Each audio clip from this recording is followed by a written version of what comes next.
It's Dr. Fox again. Let's grow some food. Next up is some microgreens. Now, what is the difference between sprouts and microgreens?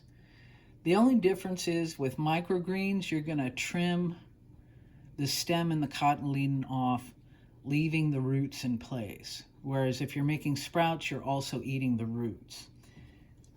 So my staff bought me an in-garden for Christmas last year, which I love. Now, the way that system works is you can buy these little pods that already have the seeds in them, and they're rather pricey. So I have a tendency to be miserly, and I found this. It looks like a piece of paper, but it's got that texture to it, and it becomes very, very soft when it's wet. And you can cut them to the correct length. Even this material is on the pricey side, but it's way, way cheaper than buying the little pods. So what we do is we wet that paper up, and there's a reason there's a circle there, which will become evident once we get things rolling. And it soaks up a lot of water and lays down nice and flat. And you can tell it's absorbed as much as it's going to because of the color change and the fact that it's laying flat. There. Yeah, that's good. And then we get some seeds.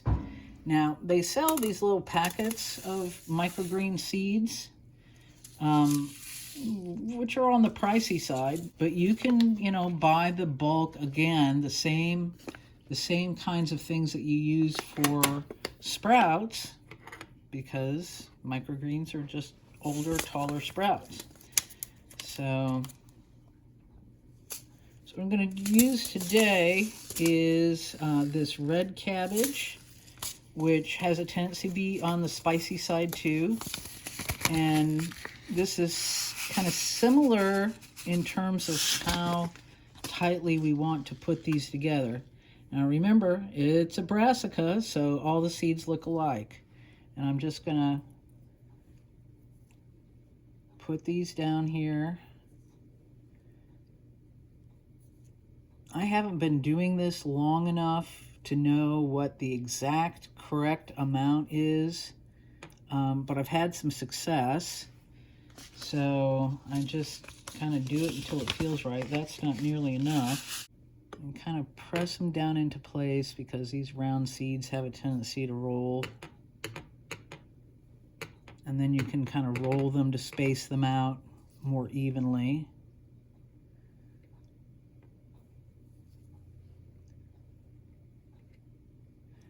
I'm not putting anything in the circle because the planter itself has a little lump that comes up, and that's why that circle is there with some cut pieces. Okay, so I've got them, all three of them planted. This is the red cabbage, this is the arugula, and this is the turnip. Remember, brassica, not brassica, brassica. See how these seeds look just like these seeds? So we always use labels. I made these little labels that I'm going to use on the system. So this is the little in-garden setup. And you see it has a ceramic bowl of water, which feeds up through the little strings. You see, feed up to keep this all nice and moist. And it also has its own built-in light, which is a nice, powerful light, and it's enough for all of this. So that's how that works.